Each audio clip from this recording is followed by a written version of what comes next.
تازین بات یہ ہے کہ نواز شریف صاحب نے بھی کہا ہے اپنے ایک بیان میں، اور عمران خان صاحب نے بھی اپنے ایک بیان میں کہا ہے کہ ہم نے مذاکرات نہیں کرنے. نواز شریف صاحب نے کہا کہ مذاکرات عمران خان سے نہیں ہوں گے، اور عمران خان صاحب کہتے ہیں کہ مذاکرات صرف ان سے ہوں گے جو طاقتور ہیں، سیاسی قوتوں سے بات نہیں کرنی.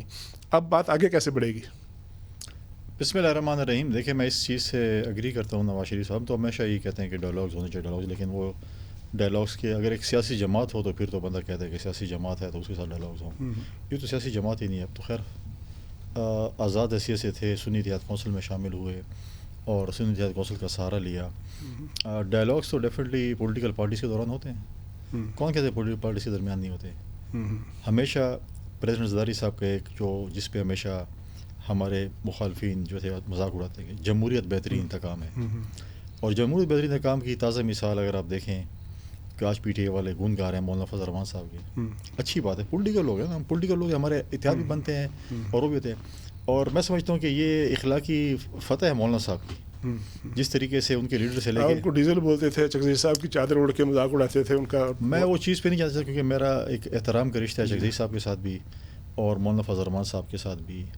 تمام پولیٹیکل لیڈر سے میرا ایک احترام کا رشتہ ہے. اور میں وہ نام میں مطلب ہے کہ میڈیا پہ کم سے کم میں نہیں لے سکتا کہ جو نام وہ لیتے تھے ہم نے تو نہیں لینا. تو آج مجھے بتائیں کہ وہ اب کہلوائیں گے حضرت مولانا فضل الرحمان صاحب، اور میں دیکھوں گا کیسے ہمارے سی ایم کے پی اور مولانا فضل الرحمان ایک گاڑی پہ سوار ہو کے آپ کو ویو کریں گے، آپ جب ادھر کھڑے ہوں گے اور جلسہ کریں گے. مولانا فضل الرحمان بھی مشکل میں، انہوں نے بھی بڑی لائبریریاں اور کتابیں کھولی ہوئی ہیں کہ کس طریقے سے میں یہودیوں کو مسلمان قرار دوں، کون سا وظیفہ کون سا فتویٰ دوں. وہ کہتے ہیں کہ سیاسی قوتوں میں بات چیت ہوتی رہتی ہے نا. ہم تو ایگری کرتے ہیں. دیکھیں سیاسی قوتوں میں بات چیت ہوتی رہتی ہے. جب مولانا فضل الرحمان صاحب اور چکزئی صاحب ہمارے ساتھ تھے تو یہ کہتے تھے چمک کے ذریعے آئے ہیں، مسخرے مذاق اڑاتے تھے.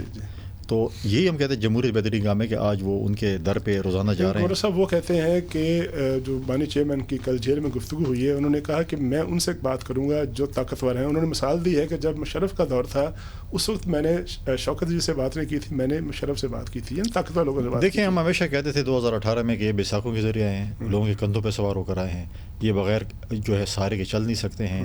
خود اس وقت کے وزیر اعظم عمران خان صاحب نے مانا تھا کہ میری حکومت کون چلاتا ہے.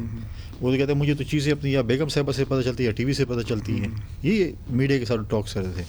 اور جب وہ اس کو پتہ ہے کہ میں خود نہیں آتا، مجھے لایا گیا تھا اور مجھے بیساکھوں کے ذریعے اور کندھے پہ سوار کر کے لایا گیا تھا، تو یہ سمجھتے ہیں کہ پھر ایسے کندھے مجھے ملیں گے اور میں شاید آ جاؤں، جو ان کا میرے خیال میں خواب بھی رہے گا، حقیقت اس میں کچھ نہیں ہوگی. نہیں لیکن دیکھیں اس کا مطلب یہ ہے کہ مذاکرات کا راستہ اب دروازہ بند ہو گیا، ٹھپ ہو گیا، مذاکرات آگے نہیں بڑھیں گے. مذاکرات آگے نہیں بڑھیں گے تو کشمکش بڑھے گی نا آگے، مہاجری بڑھے گی آگے. پولیٹیکل لوگوں کے ساتھ مذاکرات ہوتی ہیں، پولیٹیکل بندے نہیں. وہ کہتے ہیں کہ جب ہم فضل الرحمان سے بات کرتے ہیں، جب ہم چکزئی سے بات کرتے ہیں تو وہ بھی پولیٹیکل لوگ ہیں، ہم سیاسی قوتوں سے بات کرتے ہیں.